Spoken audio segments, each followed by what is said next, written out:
Hello and welcome to the Week in Nintendo Land, the weekly podcast from Switch Player Magazine where we talk about the latest news, reviews, and all things Nintendo. And this week, there's been a little bit of a change to the lineup thanks to some last-minute changes in UK government policy. So we've had a bit of a scramble. So it's me this week. I'm your host, Nathan. I'm here regularly, but I'm giving it a go. So bear with me. I'm not going to be as professional as Alex, but I'm going to give it a go. And obviously, obviously, I have my lovely co-host, Anna Karasik. Hello, nice Hi. to be here again. It's bad not to see Alex, but we got to do what we got to do. The show must go on. Exactly. And it really is feeling like that at the moment. Like, come on, we just need to get through this. And also joined by the lovely Jhonathan. Hello, and thanks for having me again. It's a pleasure, as always. I'm very happy to have you here again so we can talk about likewise. Hyrule Warriors, because no one is as excited as I think you and me are right now. Yeah, I can't hold myself. I can't wait. So before we get into the news, we're just going to have a quick little recap video of what's been going on this week. Well, it seems Nintendo truly saved the best till last when it came to partner directs for 2020, with the final one coming on Tuesday and bursting at the seams with amazing announcements. These included cloud versions of Hitman 3 and Control, a release date for Bravely Default 2, new looks at No More Heroes 3 and Immortals Phoenix Rising, alongside a playable demo of Hyrule Warriors Age of Calamity. And this week also saw the release of Pikmin 3 Deluxe. The spruced up Wii U title has finally sprouted up on the Switch, but the title hasn't fared particularly well, selling 18.5% fewer physical units than the original's launch in 2013. And there we have it. So that is what the news looked like this week. The main event being the last Nintendo Partner Direct of the year. Obviously, it's been a bit of a weird year for Nintendo Directs. We've had a couple of lows and a couple of highs. It's been interesting. But this one, I think, was kind of a strong way to end the year. Yeah, we got quite a few big reveals and a few kind of reveals that could mean a lot for the future of Nintendo in terms of Control and Hitman. But I'm going to go through it bit by bit. And first of all, so one of the main things that we got confirmed was Bravely Default 2, which is now a February release in 2021. It's a shame to see it slip, but understandable. I think we were all kind of expecting that. Yeah, we hadn't heard anything about it in a long time. And obviously the way this year has been, if it's quiet, it's probably not good news this year. So, but February's not too bad. That's a fairly reasonable slip. How excited was everyone about this game? I've never played anything in its. I don't know much about it. And when I saw all the very early teases and stuff, I was in because I love Octopath. I love JRPGs. I love the whole genre. It's really hard to screw up when you have a really good team behind it. To screw up such a winning formula.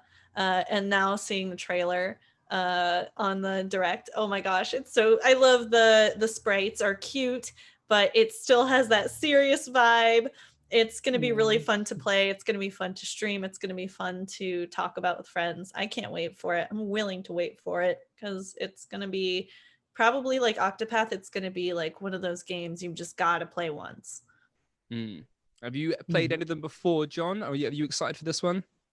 No, I haven't played any of the Bravely Default games, but I have always heard amazing things about it, especially because I am kind of a classic style RPG fan. On the kind of I still love turn-based systems, even though lots of people say how it's outdated and how certain genres or center series are better now that they are more action-driven. Like I don't have as many pleasure with the recent Final Fantasies, for example, because it's not exactly the same. They have that kind of action battle system, which is fine, but it's not the same enough. Yeah, it doesn't have the same strategy level that you have with games with turn-based systems. And like Octopath Traveler, as an example, I love that game. Even with some of its Mm. drawbacks, it's amazing, and something similar to that, such as Bravely Default 2, seems like very exciting things to do. And my only concern about it is that February we already have Super Mario 3D World. Mhm. So well, I'm not the kind of person that can or that have time enough to buy and play every big game of the month. And it gets even worse when we have like 2 games competing like that. So I would like better if it was January or March, but I think we will have very different games and stuff for this month. Yeah, I think Yeah. just the scheduling being so off, maybe in a perfect world, they usually plan around each other or plan in such a way strategically to one up each other, maybe the different companies, the different games, the different franchises. But in this case, I think maybe it's a lack of harmony just because of the circumstances. Like they probably would have wanted to feature Mario away from this game that's been hyped up so much, Bravely Default, and give it the platform it deserves. But unfortunately, it's just going to come out when it comes out as soon as it can at this point, probably because, putting it off more just for the sake of putting it off would be gypping people who have been waiting for it. But putting it out before it's ready would also be doing the same thing, sort of. Yeah, I think that's the thing is probably Super Mario 3D World was probably not meant to be coming out in February. And everything's kind of tumbled in different ways and different people have adapted differently. But I'm quite excited for this one. I think it's got a very different audience to 3D World. So I think there's a place for them both in February. I've been a pretty big fan of Octopath Traveler. I played a little bit of the original Bravely Default, but not that one's sequel, Bravely Second. And then there's this Bravely Default 2. Classic Square Enix. Oh my God. Yeah. But on the basis of Octopath Traveler, and I like the classic RPGs, like I used to love Final Fantasy 4, 5, and 6. And when you think of stuff like Dragon Quest has adapted to using a turn-based RPG format, but giving it the kind of bells and whistles and some smart upgrades. Yeah. Like, Yes, in Dragon Quest 11S, you can set it to auto. You can tell all of your characters how to attack. And I don't know if we've seen any of those sorts of things in Bravely Default, but most of them nowadays, you can speed up the animations, you can grind or whatever. So it's a very attractive feature, especially for people that aren't a fan of the genre usually, because the grindiness is the thing that detracts from it. I like grinding because so that genre is perfect for me. But there are people that don't like grinding, and that's why they don't give games like Octopath a chance. They wouldn't give Bravely Default a chance, maybe, but they would give Dragon Quest a chance if they heard, oh, I can automate everything. Well, that sounds like I can tolerate that if it has a great story and I can automate everything, which is all true about Dragon Quest 11, by the way. yeah. Oh my gosh. But yeah, if it's anything even close to what Octopath gives us, though, I think fans of the genre even would be willing to wait and be like, oh, trust me, it's on my list. Like it'll be one of those. I guarantee. I can't guarantee it, but I have a feeling that Bravely Default 2 is going to be one of those that everyone tells you, just like Octopath. Oh, you got to play it. You got to play it. Yeah. So it'll be on your list. I hope it reviews well, and you too. That I really love the painterly art style. I love the kind of classic kind of themes of it as well. Like, yeah, I think it deserves a chance, and they've made 3 of these now. Like, so this is obviously a series they want to invest in. This is still Square Enix at the end of the day, isn't it? But it's like a B team of people that have developed older ones in the day. So yeah, I'm stoked. I'm glad it looks good, and I'm glad people are going to get to play it. So yeah. And it was cool to see that they are hearing what the fans have to talk about it. Oh yeah. Because they said that we had a demo. It has been months now, and they said that they heard the feedback and they change things. And they even did a length video showing what they changed and what they improved upon it. So it will I be a loved game that. that it will already be better than it would be before. So it will probably be a game that is still improving as we're talking until the launch day. So it's the best version as it can be. Right, exactly. That's exact. I loved that they did that. And that sort of ties into what I was saying. Like, and they put it out as soon as it's ready, but no sooner. Because if they're taking the time to put in the change and the feedback that players are doing, and they're showing us, they're being so transparent about it, by all means, take your time. We'll wait for it. We'll wait for a good game. We'll wait for art. Yeah. Art cannot be rushed. Exactly. And they did a very similar thing with the demo for Octopath Traveler, where they asked for criticism, and they gave us a trailer and were like, okay, cool. So we upped the walking speed, we changed how this works and stuff. And it was a really clever move. And it's just a smart way of doing both the demo and just making a game better. You know, just the more eyes on something, the better. You know, we all know that from making a magazine and everyone at the end of the month being like, proof it. Everyone look, please. Yeah, right. Moving on. So after that, we had the kind of reveal of No More Heroes 3 footage, which we'd seen a lot of before, but still it was a refresh in our memories. And that was also followed by No More Heroes 1 and 2 shadow dropping on the eShop, 60 frames per second, upresed into HD, the uncut American version with all of the blood. Oh my God, I'm so excited. How do you guys feel about No More Heroes? I'm not really a fan of the series. I'll just be upfront about it. I don't know anything about it. But just knowing from a fan perspective, thinking from a fan's perspective about these games coming out on the eShop, I was like, that's not a small deal. That's kind of a big deal for people that are a fan. But yeah, other than that, I can't really say much about it other than good for you guys. Yeah, that's amazing. I, as you can note by now, I have been out of the Nintendo realm before the Switch since a while. So I also didn't play any of the No More Heroes games. Oh. But I'm curious because it looks so different and so weird and amazing also, and all over the top. But I think that shadow dropping is both good and bad in certain aspects, because these games, I feel like they would be better if they had a more time for people to prepare or to hype or to anticipate for them. Like we have December, for instance, and December, we don't know if Nintendo will release any big title. For now, we only know about Fire Emblem, which is a NES port, and you won't consider it that much, especially because it's so niche.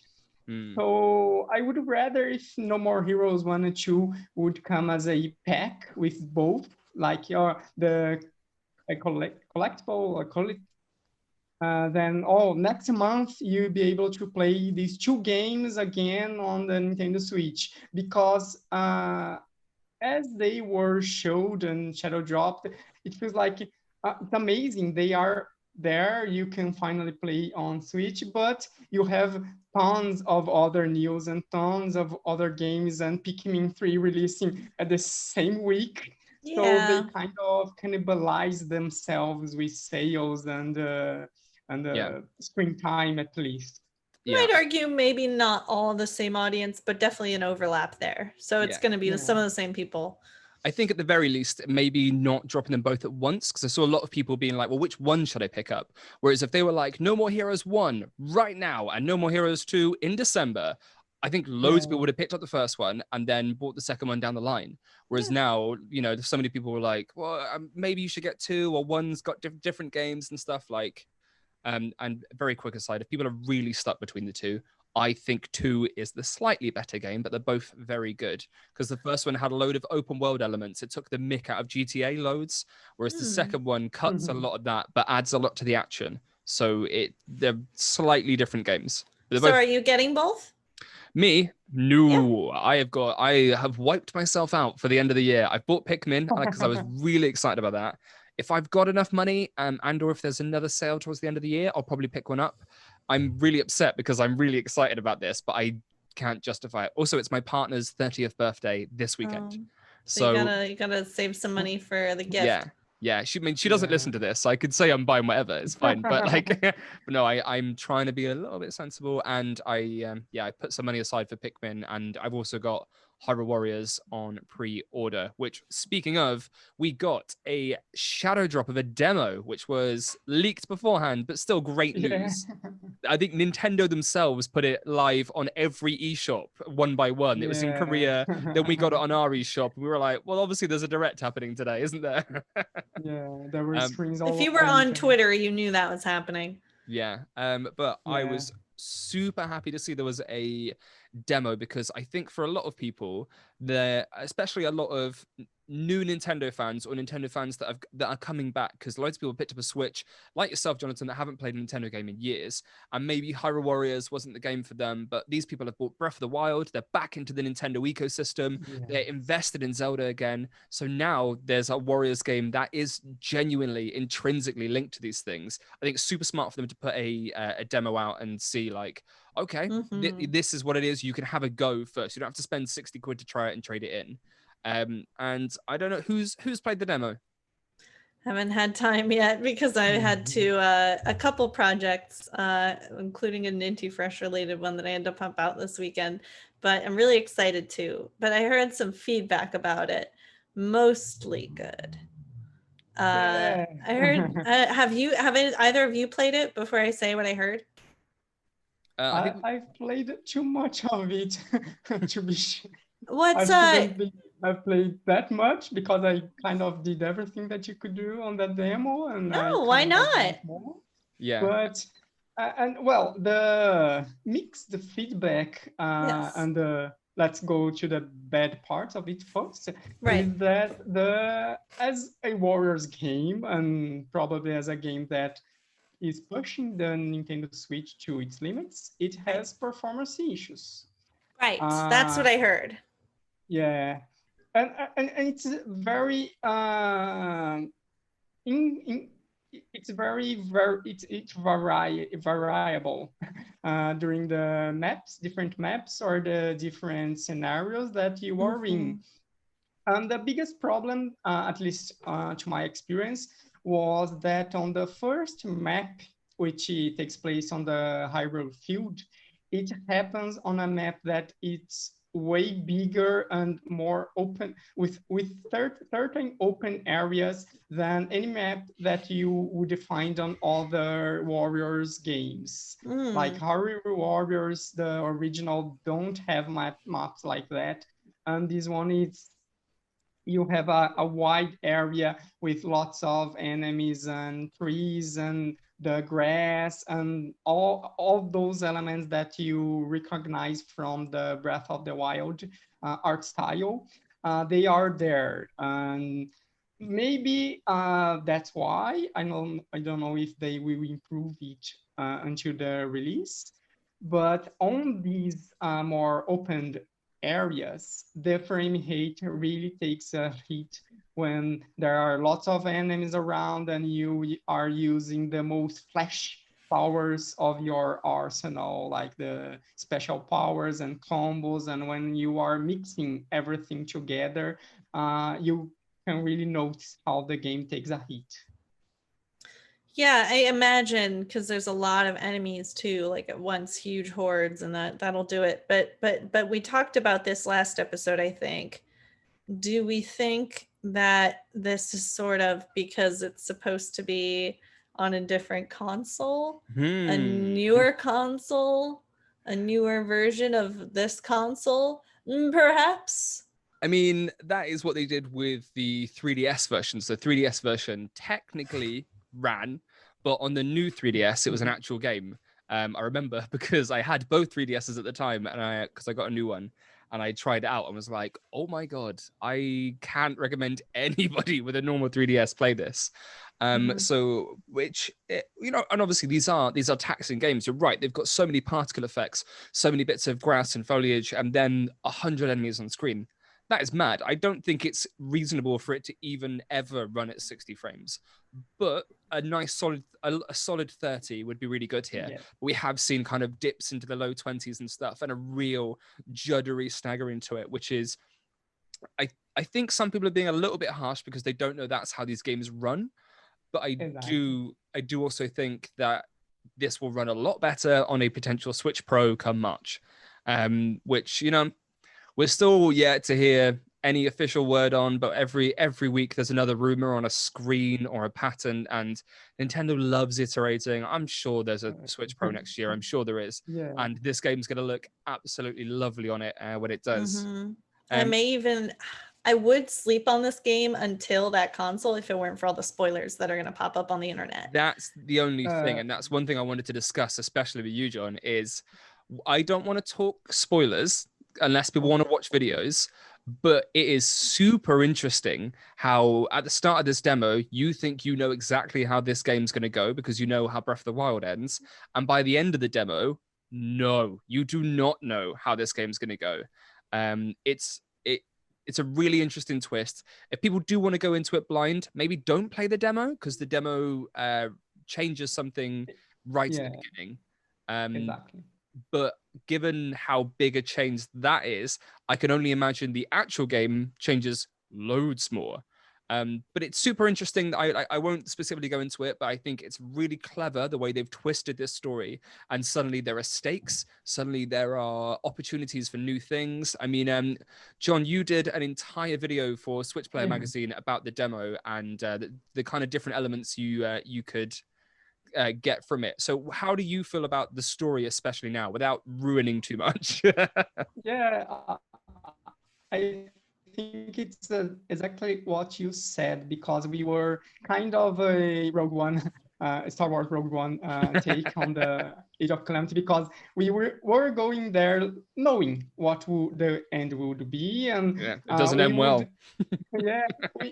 We would probably see like the feelings of these events and what happened before and in between certain more important segments. But the demo already kicks off changing things. And if you pays close attention to certain elements that the demo show, and not the one the demo tells, but the one they show some imagery, you will have a glimpse of something that will really change everything. And the most interesting thing about that, to me at least, is that with these possible changes and these opportunities, they will probably open up even more possibilities or characters and events and things that can happen on the Breath of the Wild sequel itself, because they are changing things with the prequel. They are adding elements and adding things that we haven't never heard about. Just to mention an example that is not on the demo, it's on the trailers. There's that wizard that we see working together with the Yiga clan. The Yigas, yeah. It's a character we have never seen in Breath of the Wild. There's a possibility that it was mentioned, but it's a theory at this moment. It can change. It can be an entirely different character that changes everything. And it's a thing on the video that you can watch on our YouTube channel, shameless plug, you can see certain elements that I talked about before the demo, and some elements that have already been confirmed or changed. You can see for yourself. But among those things that I talked about, there was a possibility that we would have different characters. but on separate scenarios, because the original Hyrule Warriors, it had that fan fiction thing, it was not canon and etc. But it would have also different maps, the adventures that would insert yourself on different games. And my guess would be that with Age of Calamity, we would have some of these adventure types of missions. And these adventure times would be a separated instance where you could play like maybe events from the modern Hyrule, or events from even the past, from maybe the 10,000 years ago, where you play with the Sheikah monks in the past using all their technology. And well, there's a lot of room for side content that are not related to the main events. But with these changes, all these possibilities can be canon and can be part of the adventure and can work together for a different outcome or a different possibilities and things like that. So I'm even more excited to see and to play the entire thing. Oh my God. Yeah, I think what will be very interesting is we're obviously going to have a bit of time to play this game and enjoy it over Christmas. And hopefully, development issues aside, we still get Breath of the Wild 2 maybe next year. And the idea that changes in this game will affect that, or at least influence that, is super exciting to me. That Nintendo have worked with another company and have not only given them the reins to make a Zelda game that genuinely takes part in the story, but also maybe affects the rest of it going forward. And we've seen that, obviously they showed with Hyrule Warriors how much they love the Zelda series. And now in this one, we've seen recreations of things that were only hinted at in Breath of the Wild. Like we've seen Lon Lon Ranch, we've seen other bits and bobs that are very clearly parts of different games in the series all melded together. So I think there is so much room for, whether they do these different types of adventures as like, oh, this is an alternate timeline, or this is just kind of an aside.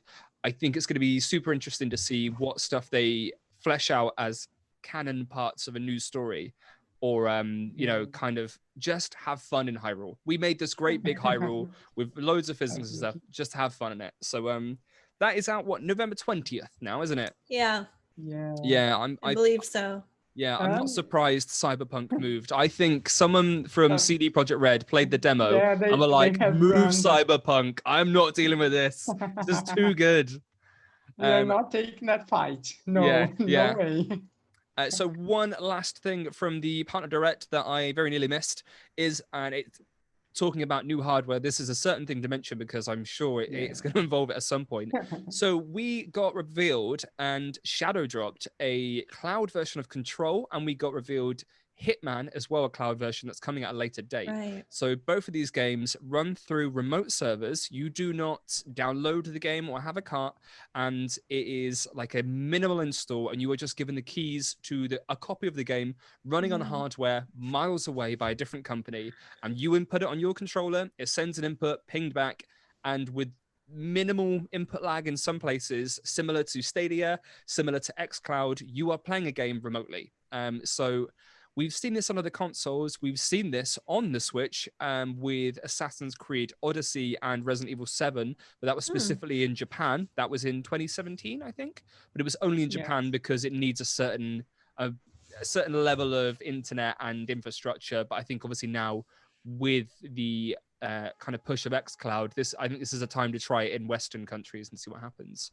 So, and these are two graphically like incredible games. It's super interesting. Has anyone played, because you can play 5 minutes of Control before you buy it, has anybody downloaded this and played this quick demo?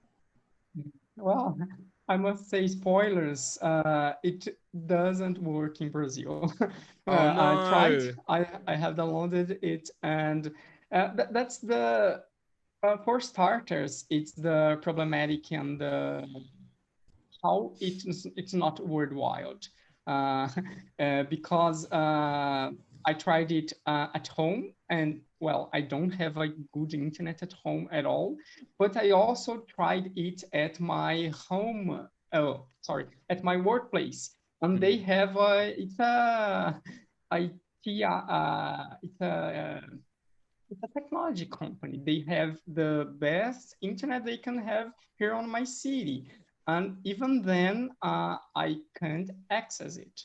I enter in the menu and they let me show, they select the option. There's a performance option, there's a graphic option. But when they try to start the game, it simply tells me that my internet infrastructure is not enough, not even Right. to boot the game. So uh, uh, personally, I don't hate the concept of cloud games for certain games or is a option for Yeah. certain titles if it was a cheap option for you to try Right. demos or for you to try free-to-play games. I don't know. But that's the problem. Here in Brazil, I can't play the Nintendo Switch cloud games. I can't even play the PlayStation Now games, nor the X Cloud games. And not even Stadia. Not of these services are available here. And even if I try, some of these services, they even let me get into the game and get into the server, but I think the distance between here and the servers and the ping and all the internet structure problems, it makes them all unplayable. So it's a no thing here where I live. What you're saying really highlights, I think, my main problem with the cloud gaming, which is that when you buy it, you don't really sort of own the game in my eyes. Yeah. Right? Like you can't play it on your terms when you want to play it. You can only play it at the mercy of, infrastructure, the internet. I don't like games that are online only in general. Like I remember I was reviewing a long time ago for Switch Warhammer 40K Space Wolf, and I was trying to play it on the subway, and it was like, oh, you can't play the single player campaign because you're not online. I was like, I can't play the single player campaign of a game that I have the key for. Mind you, it was a review key. I hadn't paid for the game, but still, like if I had paid for this game, I would have felt really gypped, like, because I mainly at the time played the game on the subway. So it's, to me, the idea, even if I have, even living in New York where unlike you, John, I have amazing internet and all the everything. Amazon can come to me within a day in non-COVID times because I live in Manhattan. But even then, I would be not into cloud gaming personally because it's just I feel like I don't really own the game unless it was at a much cheaper version of the game. Yeah. Like, but I don't see them doing that. I think that they is even. Sorry. No, carry on. They even told us that about Control specifically, they said that they will tell us in advance, at least 6 months in advance, when they are closing the servers for the game. But it's a weird thing when from the get-go, they are already telling us that, oh, this game that you will pay $40 to play on your Nintendo Switch only when and if you have a good internet. Well, in a time, I won't tell you just yet, but it will happen and it won't be available anymore. You won't be able to play even if you buy it now and you have access to the game. We were talking about this with the Xbox One S, weren't we? Yeah, we were. Yes. We were talking about this, and we were talking about how I was saying specifically how you're buying this hardware console that's going to literally become useless someday. Because someday, even if it's many decades, I don't know how many decades, they're going to stop supporting it. And then it's going to become useless and you're not going to be able to do anything on it except maybe check the time. Yeah. Yeah, that's the thing. And also, like, it is more expensive than it is in shops for a lot of people right now. You're right. On the Nintendo eShop, it's about 40 quid. It's about $40 and stuff as well. Whereas Control for PS4 right now is like 20 quid. It makes more sense as part of a subscription service when you look at things like xCloud as a part of Game Pass, when you're paying £10 a month for a lesser service, but way more games. Yeah. But, you know, and I think as well, people kind of know what they're expecting with that because you're buying into a subscription service, not Right. paying for one game that is this. And that's Right. what worries me is this kind of expectation. It's such a Nintendo thing, isn't it? Of course, we're not getting Game Pass or anything like xCloud. They're going to sell them to us one by one at more expensive than normal. And now instead of getting them ported like we did with The Witcher 3 or like we have with Doom Eternal or Wolfenstein, you know, we're getting these full RRP versions that we don't own and are one day going to disappear, and we probably can't transfer the data to anything because, you know, how could you? Yeah, it's not a great look, and I don't feel comfortable that we've already got Hitman confirmed.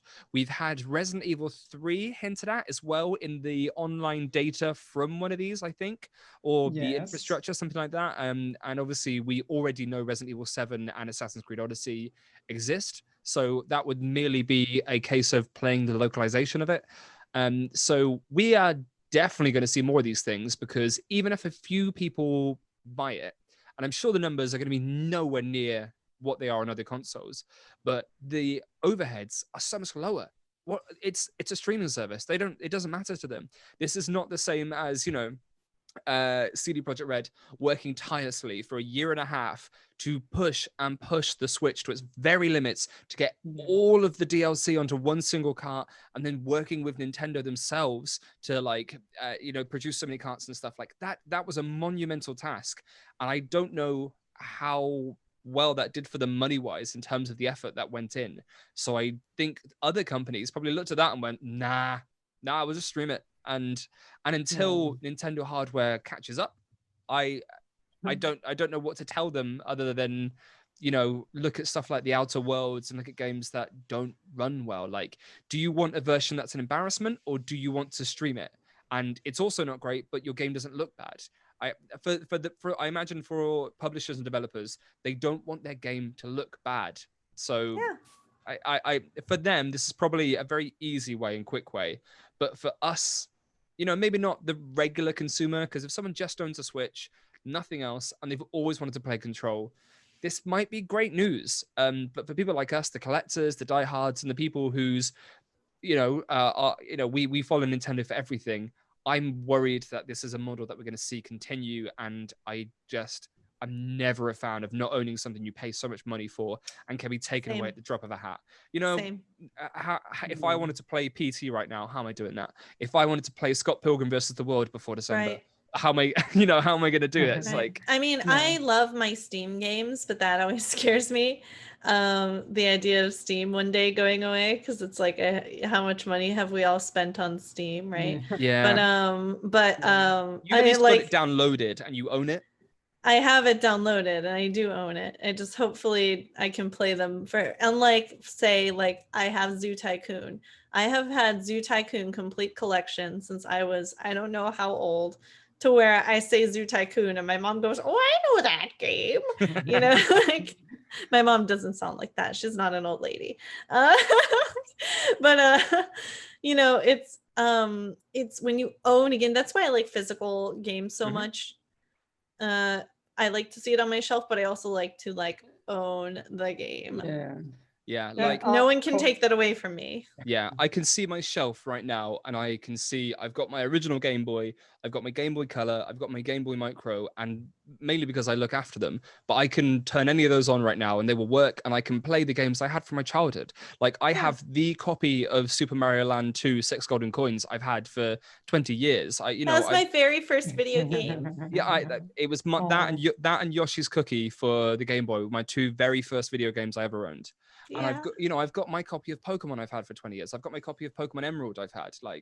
And these are precious memories, and these are things to be preserved. And this push from publishers and developers into cloud is an issue that we could go into much deeper. And if we ever do, I'm sure we'll get John Doyle on the podcast to chat about it as well, because he knows more about it than any of us, and he's very passionate.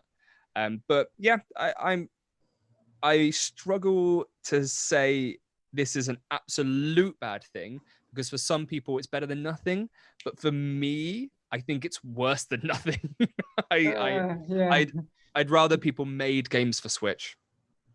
me too.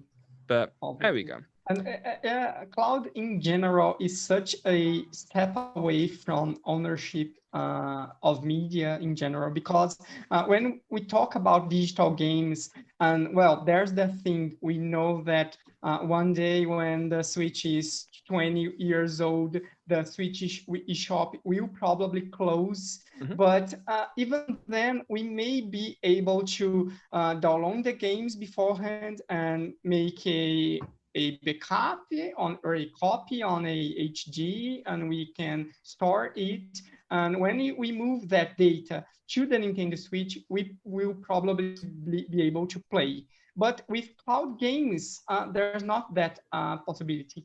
When it's gone, it's gone. You can't do anything.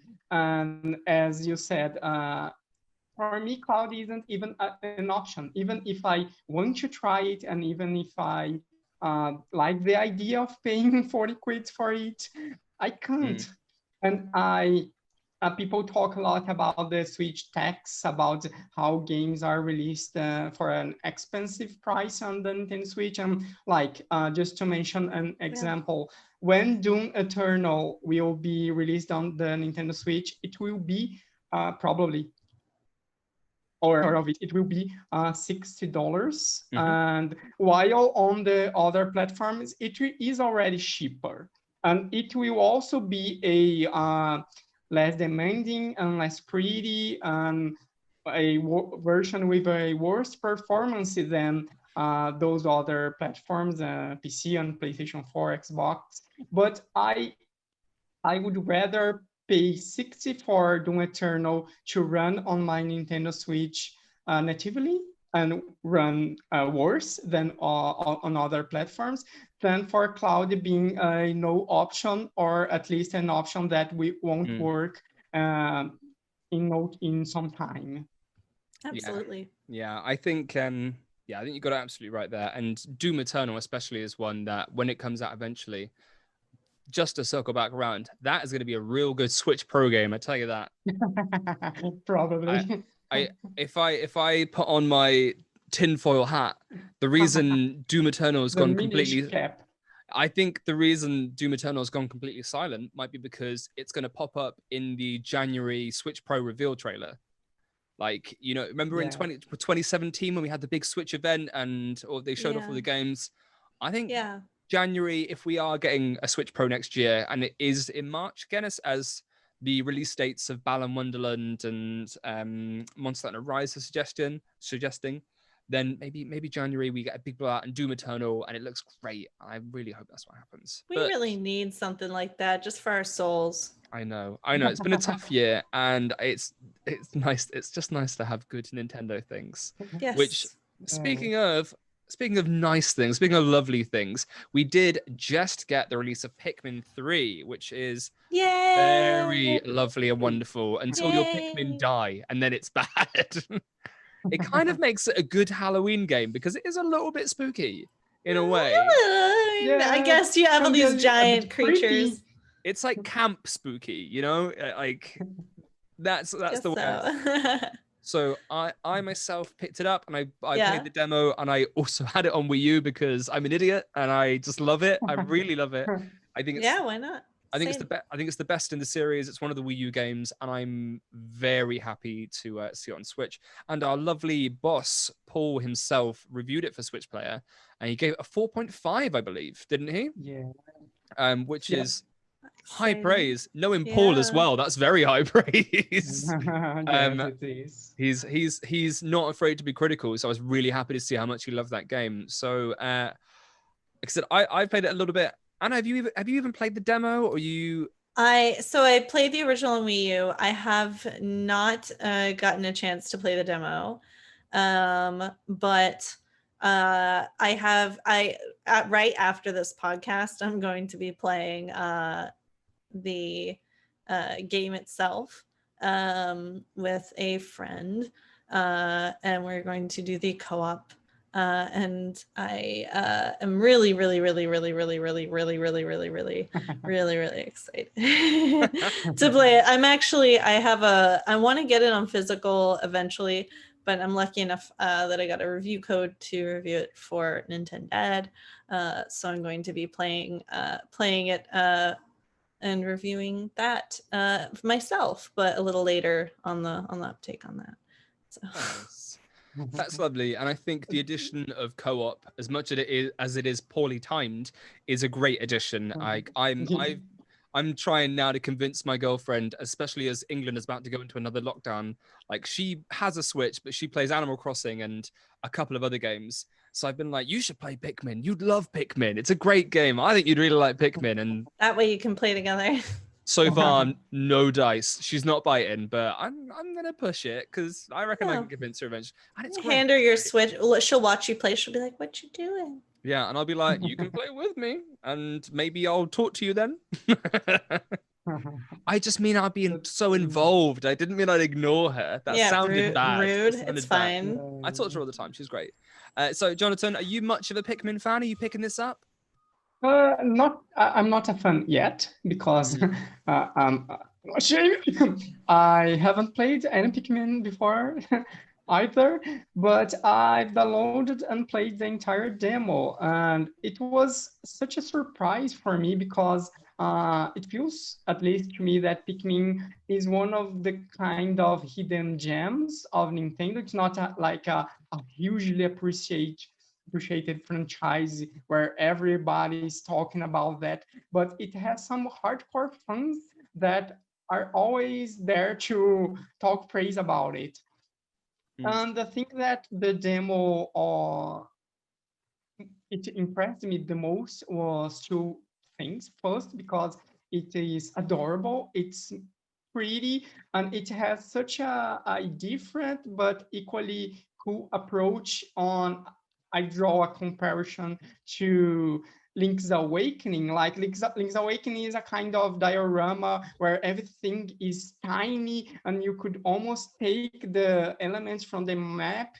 And Pikmin 3 has kind of that same vibe where you are a tiny little creature inside a gigantic world where you can feel the size and how things are different from your perspective.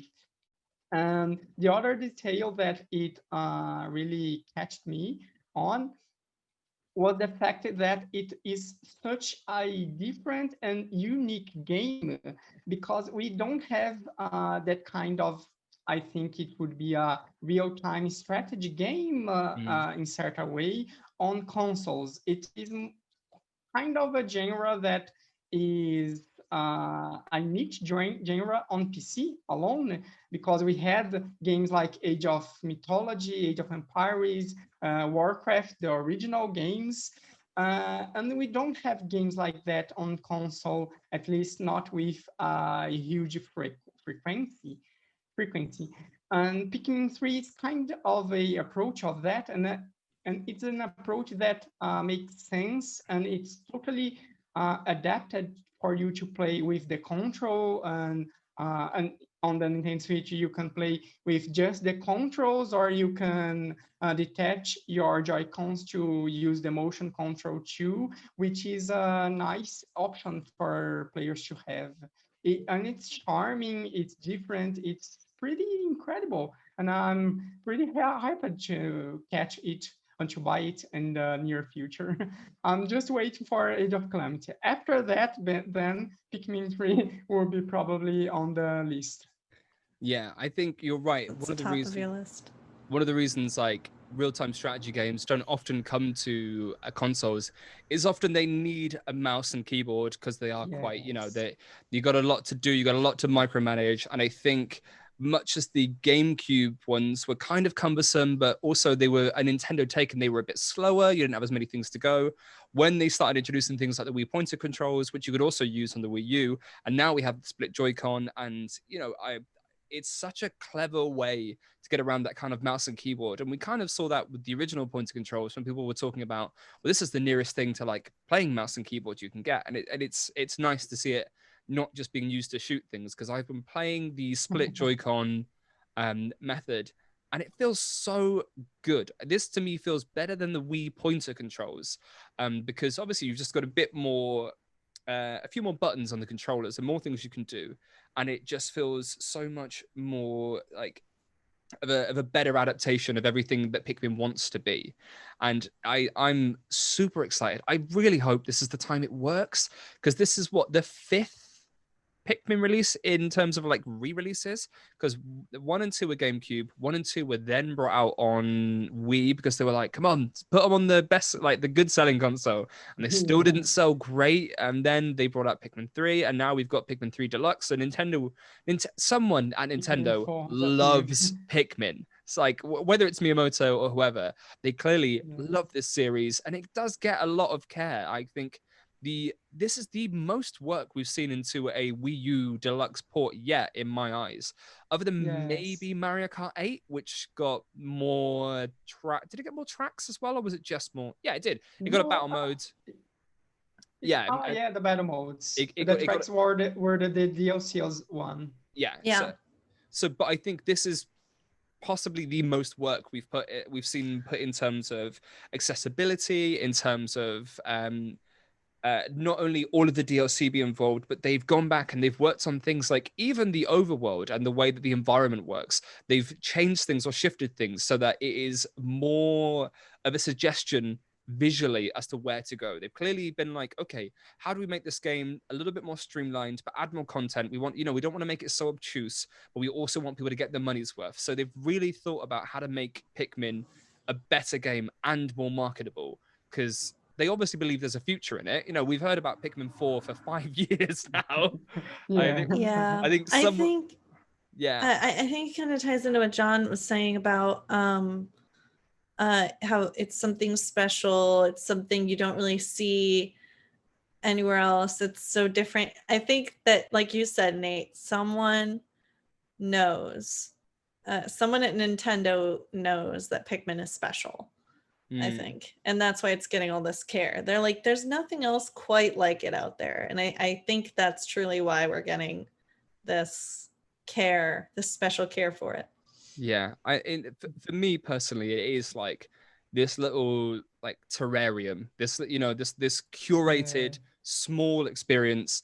And the more you look into it, the more rich it is and the more you get out of it. And that sort of idea of a well looked after and curated garden is so much more enticing to me than an endlessly big world that hasn't had the care put in. And so I think Pikmin is this really special thing, and there's a lot of love put into it. So, hey, if you listen to this, try the demo, and if you like it, buy it. Like this is the time. Tell Nintendo to pull Pikmin 4 off the shelf, get Miyamoto to finish it. And I imagine as well, a lot of the changes they've made to this one will probably inform Pikmin 4, because if we haven't heard anything about it, they've obviously maybe done the Nintendo thing of getting halfway through development, not being happy, and then leaving it for 10 years or something and coming back. How many, they've done this with so many games and then adjusted the development cycle. So who knows? They're just mad. They're just mad the way they do things, aren't they?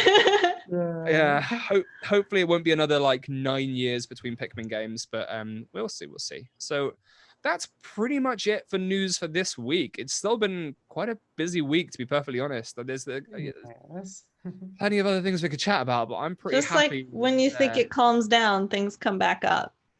Well, I think this is probably going to be it for the year in terms of announcements now. Like, other than maybe a couple of indies, from Nintendo themselves, they like to let the holiday season speak for itself.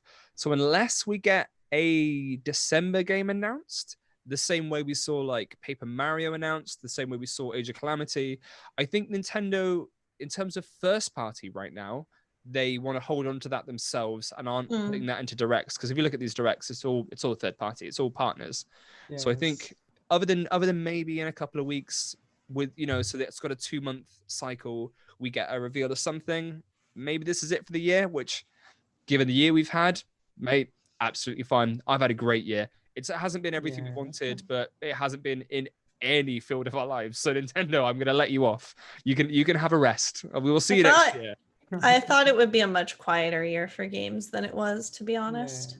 Yes. Well, people have adapted. People have done what they can, and I, for one, I think not enough people are appreciating the amount of hard work that every single developer has had to put into either working from home or adapting or whatever. I think a lot of people are being very expectant, especially some of the people in the UK at the moment, because we're about to go into lockdown. Entitled. That are being like, why said I was going to go pick up my PS5 in game? How am I going to get my PS5 now if we're in lockdown? And I'm like, mate, shut up. Oh my life, you'll be fine. You'll be fine, I promise you. People. But let's end on a happy note because, hey, there's still a lot of good in the world. And I'm very happy to not be hosting the quiz. This is 2 weeks in a row I've gotten away with it. This is amazing. We'll write another one eventually. But so this week, Anna, you are in charge of the quiz. So I'm gonna leave it to you to explain it and host. So you carry on. All right. I'm actually really excited to host a quiz for the first time. So I'm calling the quiz Whose Theme Is It Anyway? But we're not going to play it like the famous game show, Whose Line Is It Anyway? The way it's going to work is I'm going to play a video game theme like this one. Let's see here. So we hear that, and I'll ask one of you, say, Nathan, I'll say, okay, whose theme is this? And if you name the game it's from, but you can't quite get the character, I'll give you a point. But if you can name whose theme it is, which it is, whose theme? It's Zelda's. Zelda's Lullaby, it's Zelda's theme. This is like Zelda's Lullaby. The rest of them are like, this is an example. But I would give you 3 points for that instead of 1 point. So that way I figure it's like a consolation prize if you're like, because some of these are really obscure. That is really easy. Trust me. Some of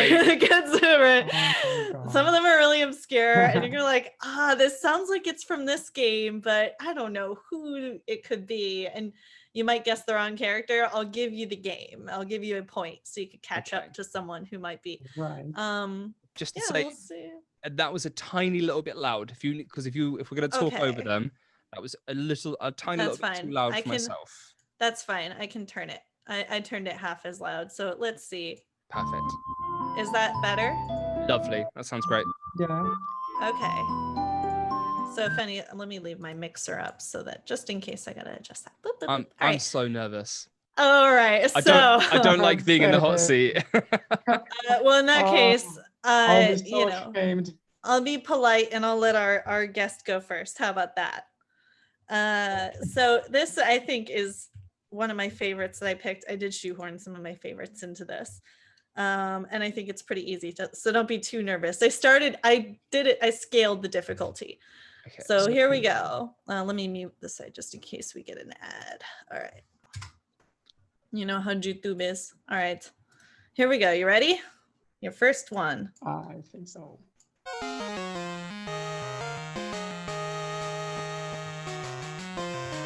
Da, da, da, da, da, da.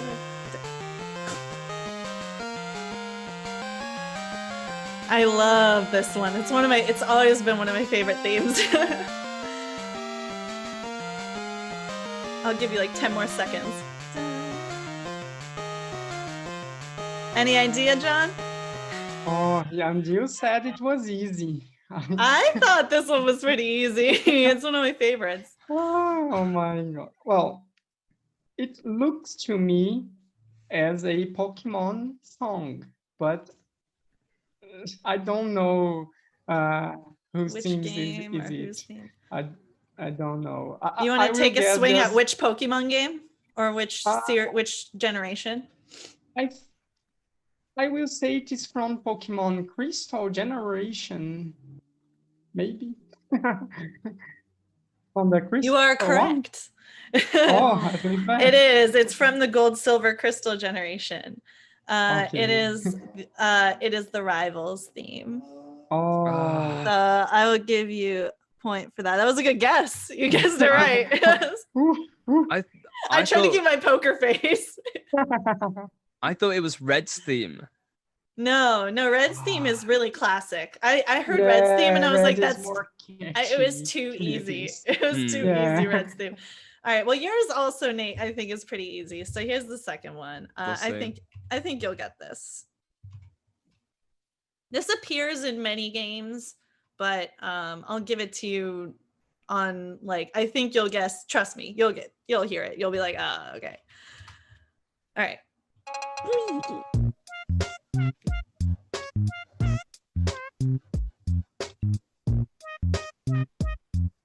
Any ideas?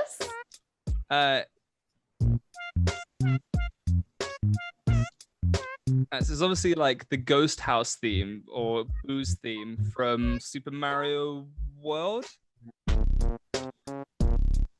Final answer? No, but I think the earliest Super Mario World. It's not. This is not from Super Mario World. This must be from Super Mario 64 then. I'll play the beginning again. It's someone's theme. It's a person's theme. It's a character. These are all character themes. So the first one was your rival. This is a Mario character. Yes. Oh, it's Luigi's theme from Luigi's Mansion. It is from Luigi's Mansion, but it is not Luigi's theme. I'm sorry. But I'll give you a point for that. It is Egad's theme. Ah, damn it.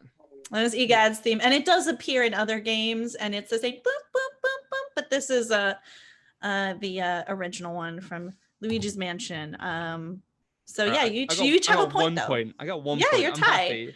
happy. And you know, with a lucky guess and of course it's when the Game Boy Horror goes off, it does the like that's Egad's theme. I thought the first couple. All right, again, this is a little bit of a softball, I think. I guess this is made for me, this quiz, not. All right, I gotta keep remembering to mute YouTube because you never know with them ads. All right, here we go. All right, back to you. And here we go. This is a game I dearly love as well. Yes. So I think the game would be easy again, but the character, it's someone's theme.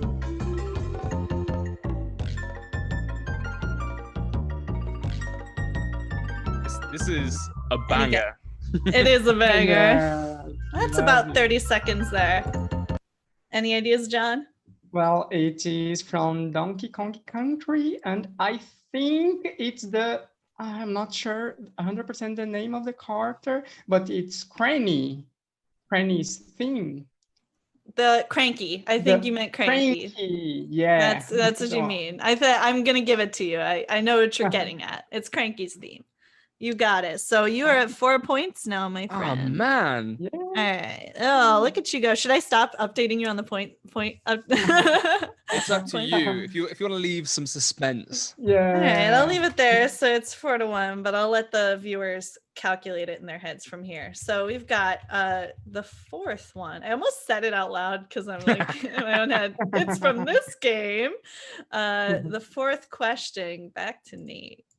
I'd be surprised if I get through this without doing that because I'm such a ditz. All right, I love this one. Another near and dear. I think you'll be able to guess the game pretty easily. Don't worry. Yeah. But it's someone's theme. Yeah, I know. You can stop it now. You know whose theme it is? Yeah, it's Resetti's theme from Animal Crossing. Someone's been cheating on their GameCube. Wow. I forgot to save many times, and he shouted at me every single time. He's like, I heard this song. I heard it in my nightmares. 100%. I heard it in my dream. I heard it. I used to like. It was buried deep in his mind. I used to fall asleep with my DS in my hand, so I would like wake up with it run out of battery, and I'd wake up in the morning to like, and Resetti being like, "You will type, I am sorry," over and over, and I'm like, I am sorry. Expecting to uncover such a like I wasn't expecting you to be like, oh, trust me, you can stop it right there in 5 seconds. I'm fine. Yeah. You know those alarms where you hear it every morning and you're like, it's such a pretty sound, but you end up hating the alarm because it's your alarm. Yeah. I feel like that's Resetti's theme for you. All right, so great. So that was a good comeback there, Nate. All right, so now we have Number 5. All right. Don't say the name of the game, Anna. Don't. All right. So.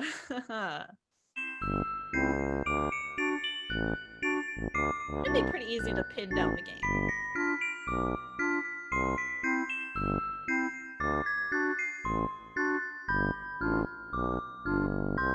Nintendo Classic.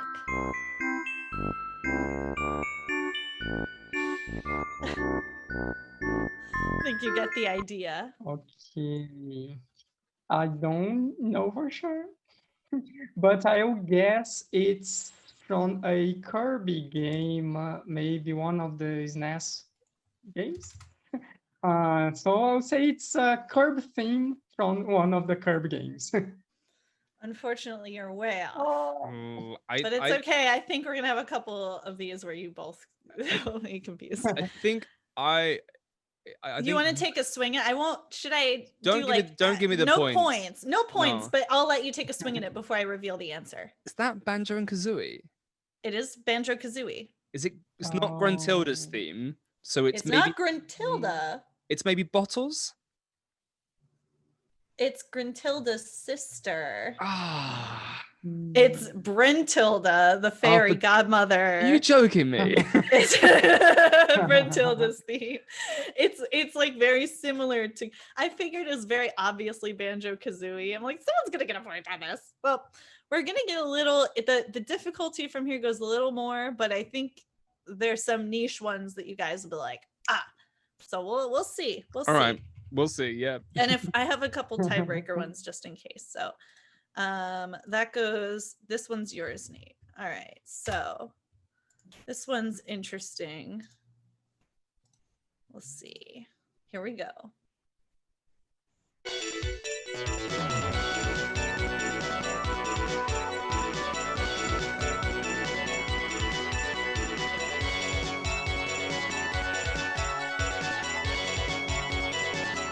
You're thinking hard. Twitch player dance hour.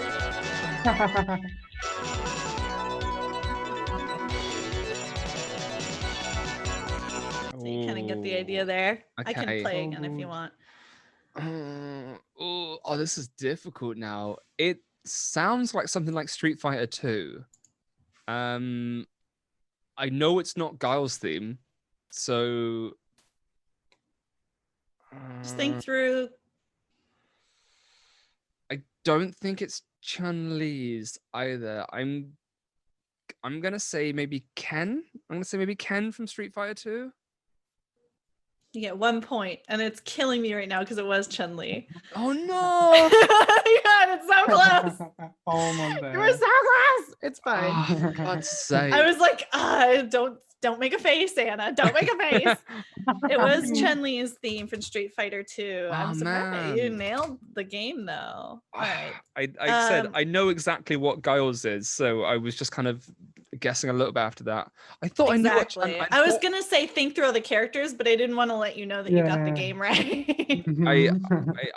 Yeah, I'm really annoyed because I thought I knew what Chun-Li's theme was. So That was Chun-Li's theme, and it appears in a lot of other Street Fighter games in different forms. So the next one this is actually one of my favorite game themes. I love this theme. Every time I hear it, it's such a banger. All right, here we go.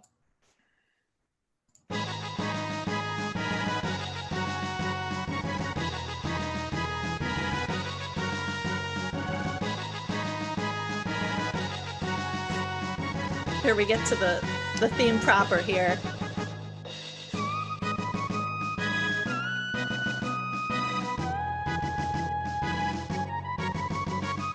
Doesn't it make you want to go on an adventure? Ah, I love it. So there you go. Very classic game theme, I Wow. think. Character theme. Any ideas, John? Yeah. Oh, I do. The hard thing is that it kind of blurred to me with other RPG themes, maybe. But Oh my God, it's such a classic. I know it. I remember it from, but I'm not able to ping from which game, which I'm so ashamed of. But I Like a guess? also, it's a Carter theme, so that's a bit harder. But I think it's from.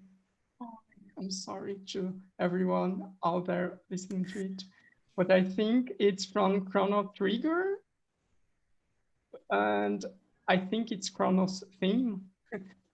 But I don't know if I'm messing things One on my point. head. You're close. It's Chrono Trigger, but it's Chrono Frog's Trigger. theme. Ah, Oh, Frog. I'm surprised. You made it sound like you had no clue what game it was. And then you're like, I think it's Chrono Trigger. I'm like, yeah. I knew it's a JRPG from the SNES, but I was like, Hmm. which one? that is such a at least 1 classic. point. Such a classic. I love Chrono Trigger.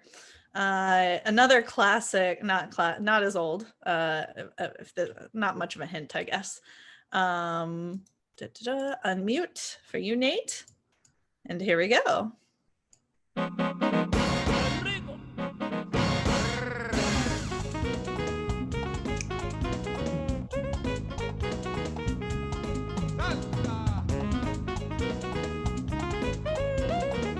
This is either really easy or you have no clue. That's my idea with this one. Some people hear this, they're like, yeah, baby. I think you got the idea.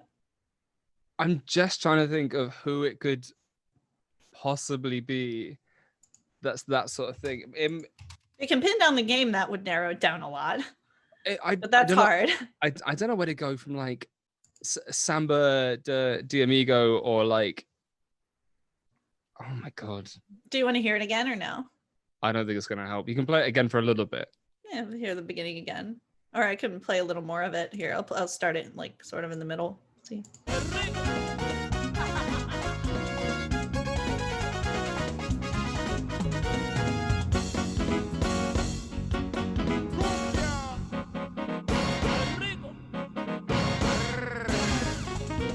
Well, it kind of repeats. Right. I could be Monkey Ball. That could be anything. It's definitely like excitable. Oh, I don't know. I'm gonna say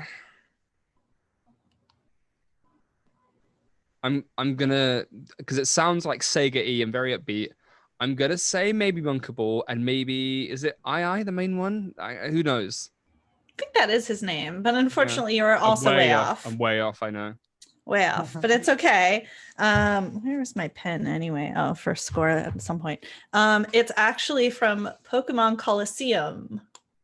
And with that knowledge, does anyone want to take a guess what character it is? Oh my God, it's obviously not the main characters. Who else? No. This is the original, not XD Gale, the one with Wes. I haven't played it in years. I cannot remember. This is Mirror B, the guy with the big afro. Oh, of course. It doesn't make me remember the music, but I now remember that guy. That was very hard. Yeah, that okay, was brutal.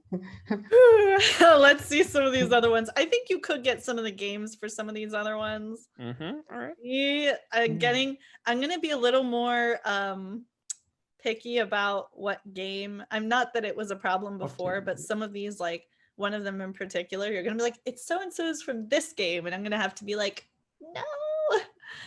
Okay. I'm kind of mean like that. All right, so let's see. Let's see where we are. This is a fun one. And now we're back to John, correct? Mm-hmm. Yep. Unmute. Here we go. I love this one. This is a very underrated everything.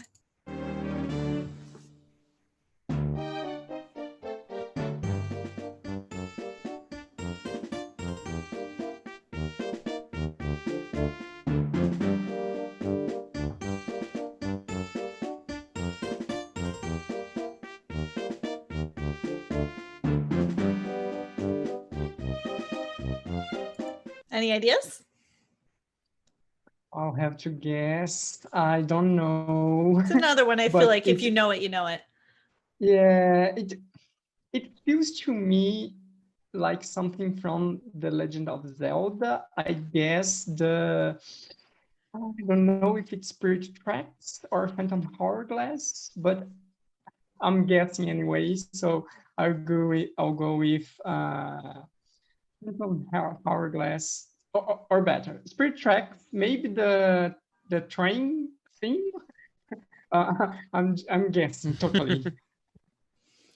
You have you guys have a really good ear. Like, I love how you guys are like, it sounds like it's from this. Yes, it is from Zelda. It is from one of the DS games, but it is not from Spirit Tracks. It was Hourglass. So I can't give you the point. Is it Lineback? Okay. It is Lineback. Ah. It's Lineback's theme. That's correct. I feel like it has that grandeur if you hear it and you go, that's Zelda. And then, you know, if you know it, you know it. And you were on the right track. You were definitely on the right track. Fair play. You got, I think, nearer than I would have got. We're at the 10th one. So let's see if you can nail this, because I'll tell you guys you're tied right now. Ooh. Yeah. It's a close So game. it's like, I need you guys to break this tie. All right, so let's see. This is Nate's, correct? All right, here we go. I love this game. I think it's also pretty underrated. Incredible music.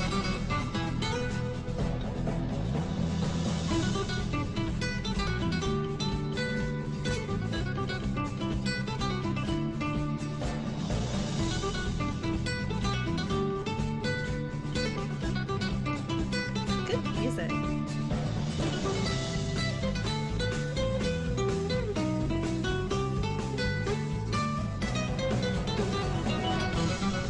So there it repeats. There you go. Whose theme is it? Oh my god. It sounds like an RPG again. It sounds modern-ish. And you said how much you like it. So I do like it, but it's not one you would probably expect me to like. Well, I'll give you that hint. It's not much of a hint. Oh, it sounds RPG-ish. I know it. In my head, I'm thinking it's maybe one of the characters' themes from Octopath. I really can't remember any of their names, other than like the hunter being Kuwahara. I don't know. I think one of them in Octopath is called Will. I'm going to say Octopath and maybe someone called Will. Okay, first of all, their names spell out Octopath, and there's no W in Octopath. Oh, you're so right. There's like an Oscar. Oh my god. They have their names, their first initials of their names spell out the word Octopath, but it's unfortunately not Octopath. It is Kid Icarus Uprising. Oh no, I've played that game so Well, much. do you, I won't give you a point, but do you want to just for fun take a hack at what character it is from that? Ooh, okay. It's not Viridi by the sounds of it. It's probably not Hades or Palutena. But it also doesn't sound like Pits. No, not quite. Not quite. Is it Dark Pit? Yes. Ah, nice. Yes, it is. So unfortunately, you guys are still tied. That was nowhere near. Yeah. All right. Well, God, that the game's got next such good couple, music.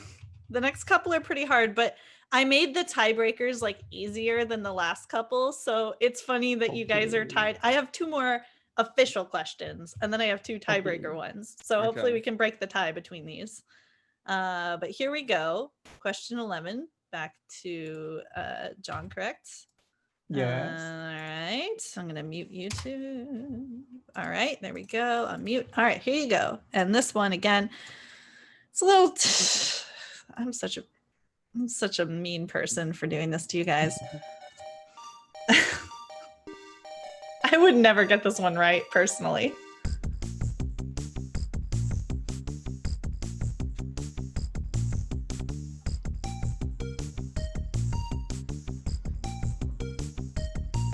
Someone's theme.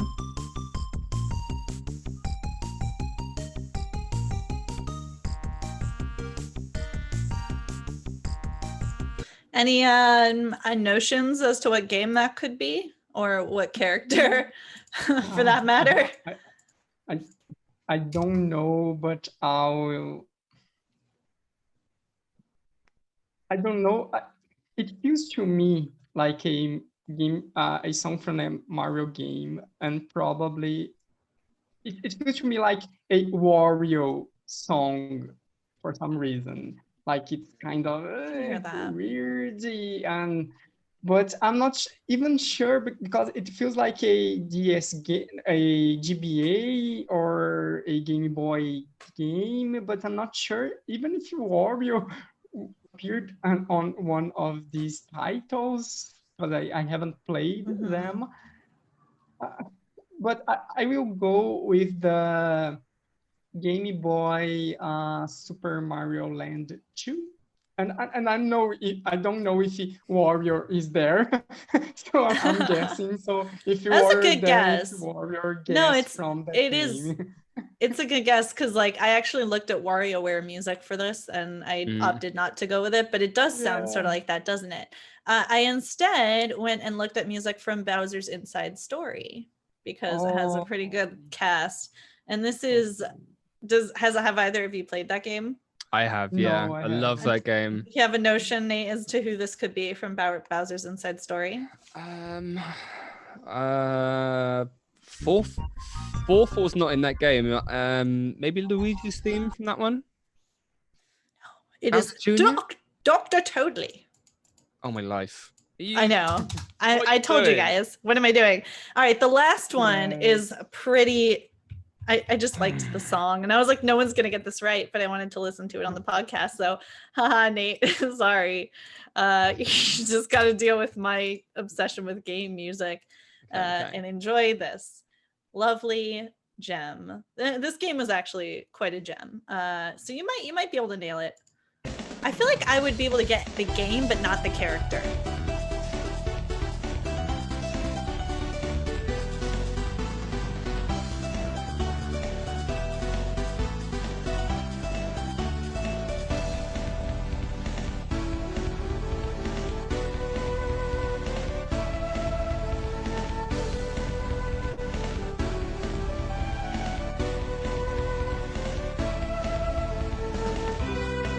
Any notions as to what game it could be at least? It sounds like a Mega Man game, but it sounds like a SNES one, so it sounds like a Mega Man X game. It sounds like super like uplifting, and Mega Man's got the real like pumping like bass like dun dun dun dun dun dun dun. And the only characters I know from X are Zero and oh god, who at bass? All right, I'm gonna say maybe this is bass's theme from Mega Man X. 0 points for you, my friend. Am I miles away? It's Golden Sun: The Lost Age. Never played it. No idea. You guys haven't played Golden Sun? Never played any of them. Oh, Golden Sun's so good. It's Jenna's theme. Oh, that means nothing. Oh man, it's so good. Golden Sun, guys. All right, well, we have a tie, and I have two pretty easy ones. I think this one. All right, so I guess I'll just give. How should we do this? Like, I'll give it to you guys. I have two pretty easy ones. I could give you both different ones, and we'll see if just like one more round. I think one of you will get a point during this round because there's a level below. I think one of you will get a point. Or do you want to just both try the same one and see if like one of you gets it right? I think maybe because of internet connections, it won't be very fair if one of us tries to jump in. So right, well, let's do one more round with one song each. One more round with one song each. All right, John, here you go. Here is yours with no ads. Good. I think you'll at least be able to get the game.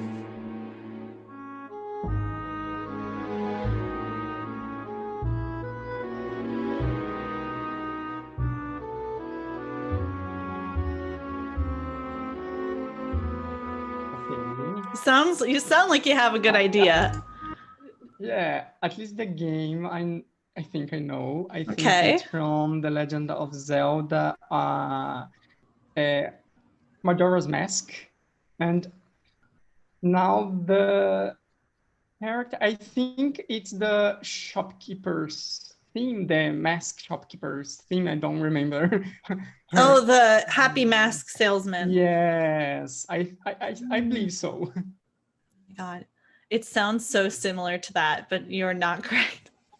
It does sound like that. You're thinking of the dun dun dun dun dun dun dun dun dun dun dun. That's the that is Majora's Mask. This is unfortunately, well, maybe we can, if do we want to try to see if Nate wants to steal it? We can try it that way. I've got no idea. You had no idea? Well, it sounds a little bit like Final Fantasy VII, but not like it's sad. So like some like Aerith or something, but I'm not sure. Yeah, neither of you got. I'm surprised. No, it's Twilight Princess. John was close with Majora's Mask. It's Twilight Princess. It's Midna's theme. Oh my god, Midna's theme. That's so annoying. Some people are gonna be mad you guys didn't get that. All right, one of you guys has got to get this, or else you guys are just gonna have to call it a draw. All right, cool. That was the laugh of a stressed out show host that couldn't get you guys to compete with each other. I thought some of them were like just easy enough. All right, so this one hopefully we'll at least get the game. I'll throw it to Nate first, and then we'll see if he doesn't get it. We'll see if it can be stolen. All right, here we go.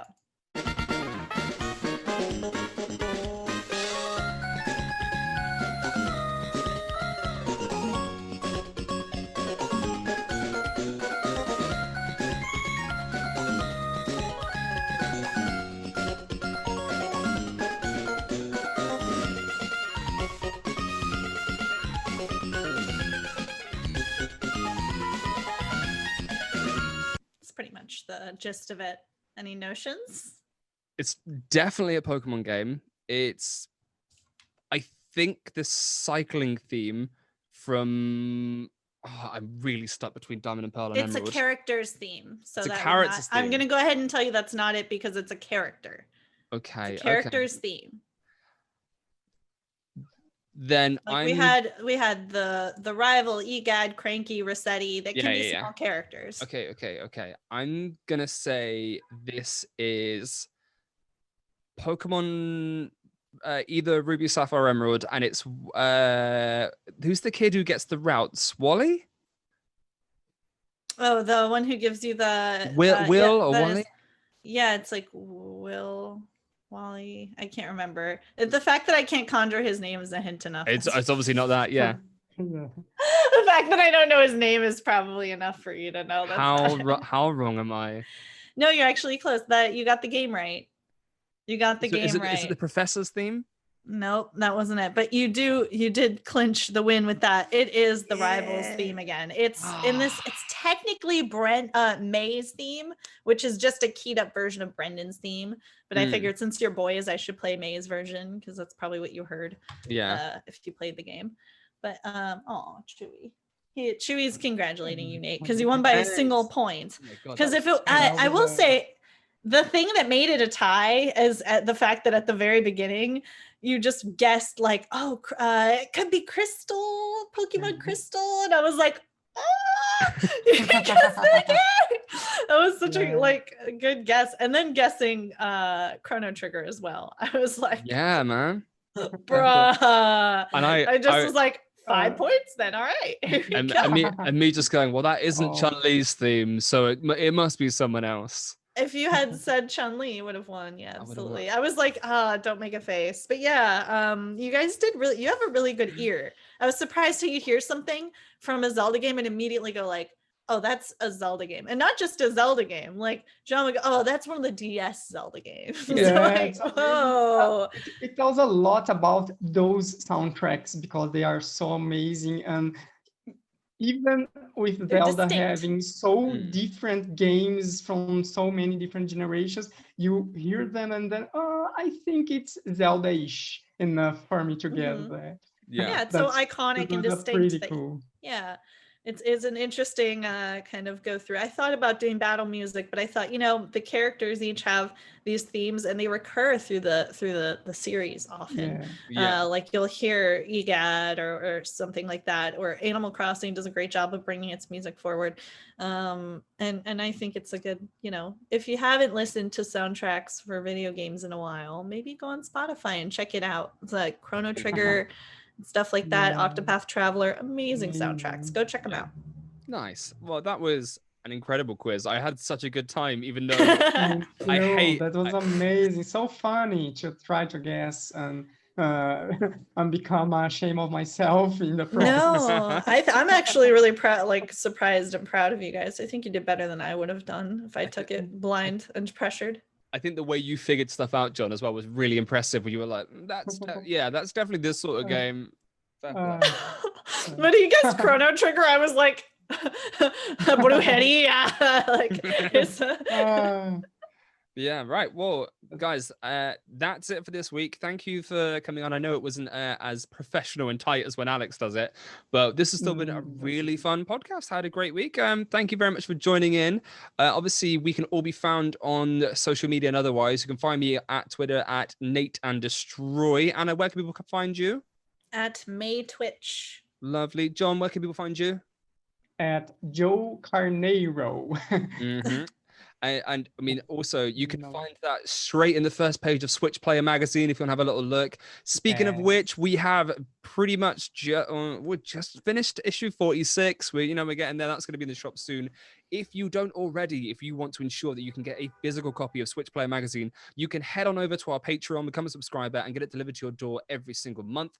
If not, you can go on to switchplayer.net, find our articles, or you can find us digitally every single copy you want in like Issue and other digital magazine makers and that sort of thing. Mm-hmm. And also, we all work on Ninty Fresh as well, which is a big, glossy A4, huge magazine that we don't make as often because it's massive, but it's still a huge labor of love for all things Nintendo. And we have got about 2 or 3 days left of the Kickstarter for issue 2. So hopefully by the time you listen to this, if you are interested in Nintendo magazines, not only do we make one that is amazing and reviews pretty much every Switch game that comes out, but also we make a huge Nintendo history and kind of current review magazine that we hope people enjoy. So check out both switchplayer.net and also check out Ninty Fresh on Kickstarter.